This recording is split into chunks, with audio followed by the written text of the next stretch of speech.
greatest trick the devil ever pulled was convincing the world he didn't exist. For years, whispers have echoed through underground forums, alternative podcasts, declassified documents, conspiracy theory websites, rumors of elite entertainers participating in satanic rituals, secret societies operating behind the curtains of award shows, and symbolism hidden in plain sight. These rumors, once dismissed as baseless paranoia, have gained serious traction as more people begin to notice the patterns. From Super Bowl halftime shows to music videos and red carpet fashion, Hollywood appears to be steeped in occult symbolism that goes beyond mere artistic expression. Hollywood is not just an entertainment hub, it is a machine for influence, propaganda, and psychological warfare. The name Hollywood itself is suspicious.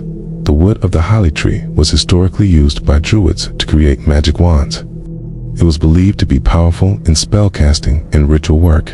Thus, Hollywood could quite literally be interpreted as the wand of the magicians, center of manipulation and mass hypnosis. This isn't coincidence.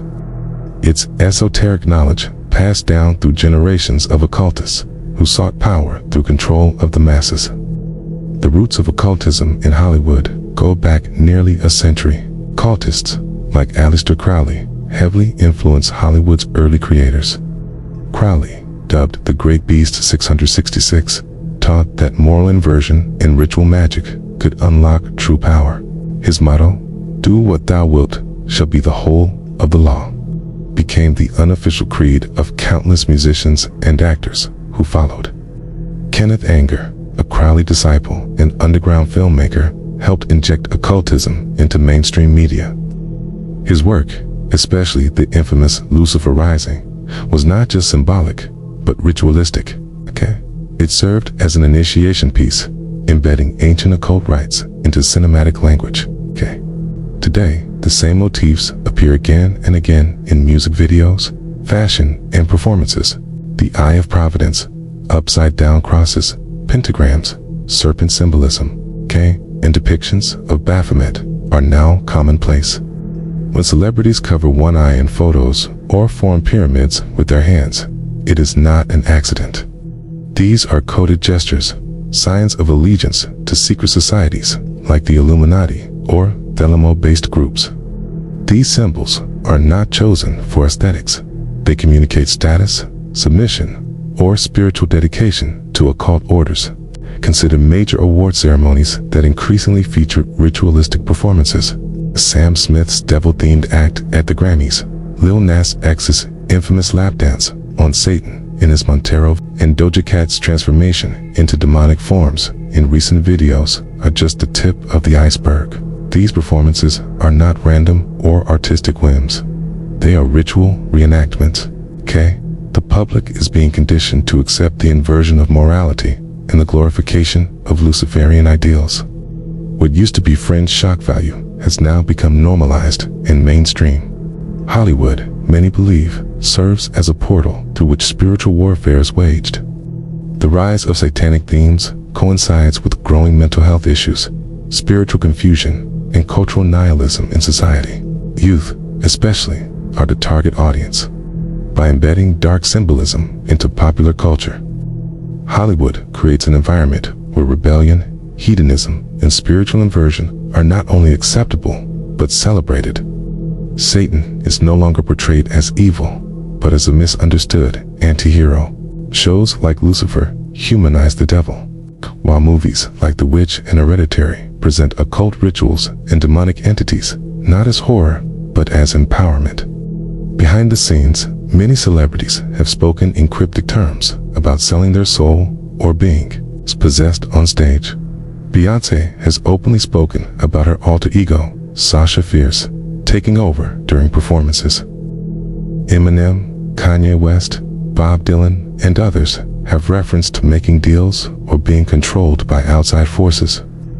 Whether these are metaphors or literal admissions is up for debate, but the pattern is undeniable. Artists often rise to fame overnight, seemingly blessed with uncanny influence and success. The cost, according to insiders, is spiritual, a contract signed not in ink, but in blood. Death also follows those who question or oppose the system, from the mysterious deaths of celebrities like Brittany Murphy, Heath Ledger, and Avicii, to the public meltdowns of artists like Kanye West and Amanda Bynes. There is a growing sense that those who resist are either silenced or broken. Some believe these are sacrifices necessary for maintaining the power of the elite. The entertainment world, in this view, is a pyramid, and blood is the currency. The higher one climbs, the more one must give. Child stars, in particular, often suffer horrific fates.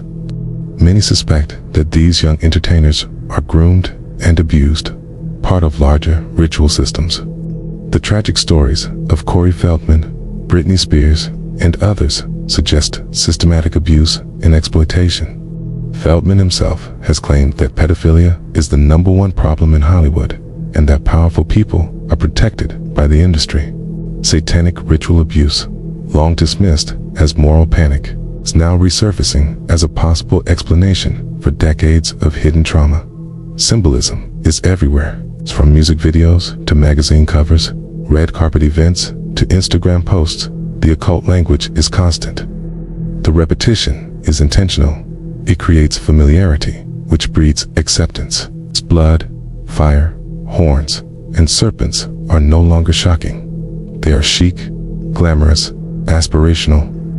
Madonna's Super Bowl halftime show featured a literal throne, horn dancers, and Roman-style salutes. Billie Eilish's videos are soaked in satanic imagery. Even children's programming is not exempt, with increasing references to magic, spells, and demonic beings. The mainstream media dismisses these claims as conspiracy theory. But media itself is owned by the same conglomerates and financiers who benefit from the control of information. Disney, Time Warner, Viacom, and others form an oligopoly that controls what the world sees and hears. They profit not only from entertainment, but from shaping ideology, values, and belief systems. By mocking dissenters and branding them as lunatics, they maintain power and deflect scrutiny. A deeper layer of this theory ties into ancient bloodlines and the so-called Nephilim hypothesis that certain elites descend from fallen angels and maintain control through occult knowledge and rituals. While this claim is controversial and widely disputed, it continues to gain traction among researchers who note the obsession with bloodlines, cloning, and transhumanism in elite circles. Occult symbolism is seen as more than an artistic flourish.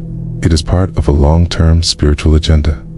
There are also claims about mass ritual events disguised as tragedies. The 2017 Las Vegas shooting, the Travis Scott Astroworld incident, and even the 9/11 attacks have all been linked by some to ritualistic elements.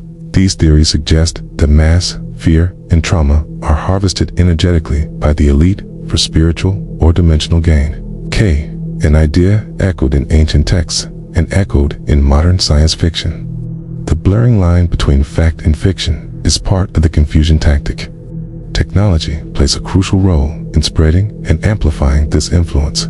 Social media algorithms push dark content to younger audiences. Platforms like TikTok and Instagram reward provocative, boundary-pushing content. Celebrities, knowingly or not, become mouthpieces for the ideology. Ritualistic makeup, black and red color palettes, checkerboard flooring, and horned headdresses are the new normal. Aesthetic? Maybe, but to many, it's an intentional act of spiritual programming. Some whistleblowers claim there are literal satanic temples in the Hollywood Hills, complete with underground tunnels and ritual chambers. Former insiders like Kathy O'Brien, Fiona Barnett, and others have alleged high-level trafficking, abuse, and satanic practices involving politicians, actors, and music moguls. While mainstream media discredits these testimonies, the patterns and details often match independently. The overlap of power, wealth, secrecy, and symbolism creates a compelling picture. In this worldview, the entertainment industry is not just corrupt, it is a spiritual machine. One designed to invert good and evil, confuse truth, and desensitize the soul. Art is not the issue. Expression is not the crime. The concern is when that expression becomes ritual, when millions of people unknowingly participate in mass ceremonies through viewership, when music becomes incantation, when film becomes initiation. What can be done? Awareness is the first step. Learning the symbols, questioning the narratives, and paying attention to the patterns is key. Rejecting blind consumption and instead engaging with content critically can weaken the influence. Supporting independent media and artists who promote light, truth, and spiritual growth is another step. Not everything is demonic, but not everything is harmless either. In conclusion, the rise of Satanism in Hollywood is not a baseless panic. It is a reflection of deeper cultural and spiritual battles. Whether one believes in Satan as a literal entity or as a metaphor for chaos, rebellion, and inversion, the effects are the same. A shift in values, glorification of darkness, and the manipulation of mass consciousness.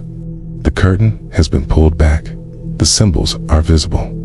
The testimonies are growing. The question is no longer whether something is happening. It is how deep the rabbit hole goes.